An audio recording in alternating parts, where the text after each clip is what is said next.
Seguro Auto Use eu monto como quiser e só pago pelo que eu escolho. Se eu tirar o picles, eu pago menos, né? Não. Rápido e do meu jeito. Só na Use mesmo. Baixe o aplicativo e contrate. Use. Seguro tipo você.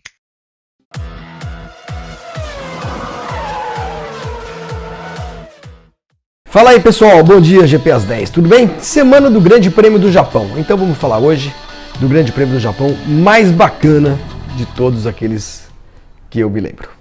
Começa!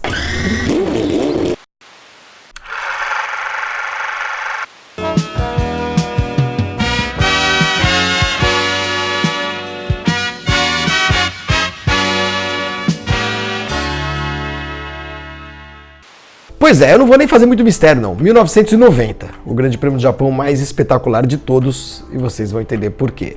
Talvez não tenha sido o mais espetacular de todos, mas é o que eu mais curti, porque teve uma dobradinha com dois pilotos brasileiros e levando ao pódio o Roberto Pupo Moreno, que merecia, né?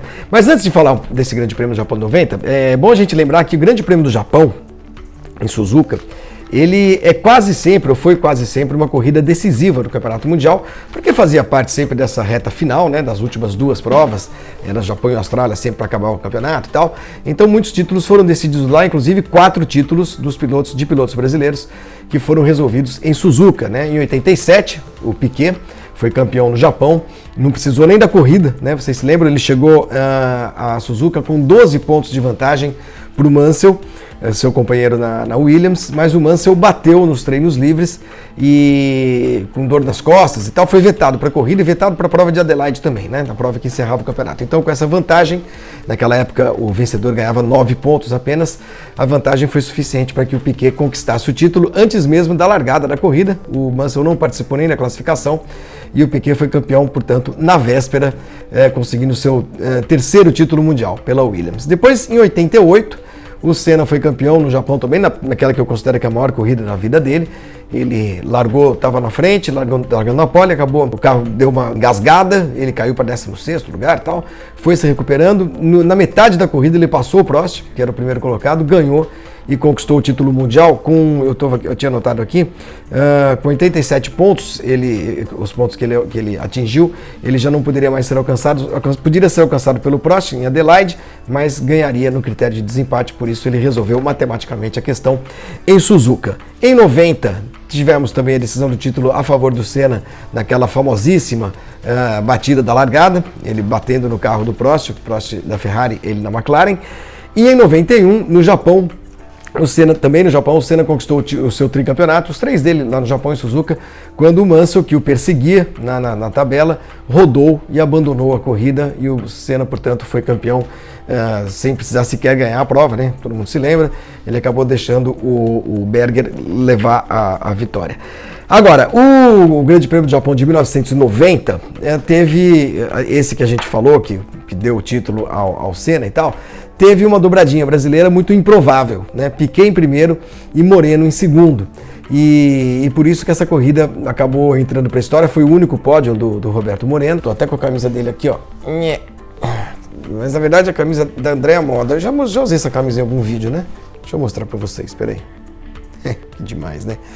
Camiseta da Andrea Moda, do Roberto Moreno, que conseguiu com esse carro largar e se classificar para o Grande Prêmio de Mônaco com uma façanha incrível. Bom, em 1990, o Roberto Moreno foi para Benetton para substituir o Alessandro Nannini, que era o companheiro do Piquet e que sofreu um acidente de helicóptero, teve o seu braço arrancado, né? Depois foi reimplantado, felizmente o Nannini voltou a correr, inclusive não na Fórmula 1, mas voltou a disputar campeonatos e tudo mais. E o Moreno acabou sendo indicado pelo Piquet para correr naquele resto de campeonato pela equipe Benetton. E conseguiu esse pódio em 1990 numa corrida que já viu 2 dos seus candidatos à vitória fora da prova logo de cara, né? O Prost e o Senna.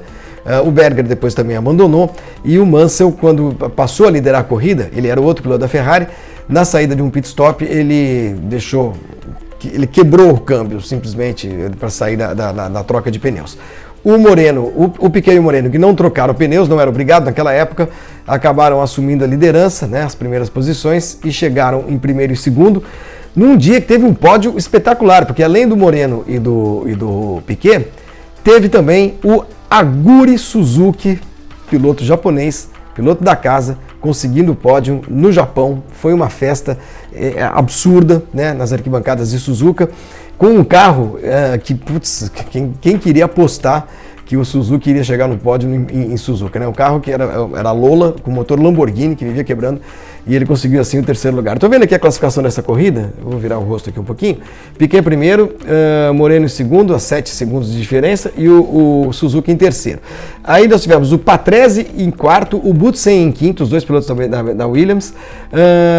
O Nakajima foi o sexto, pontuando também, Satoru Nakajima, pontuando com a Tyrrell, quer dizer, a festa no Japão foi completa.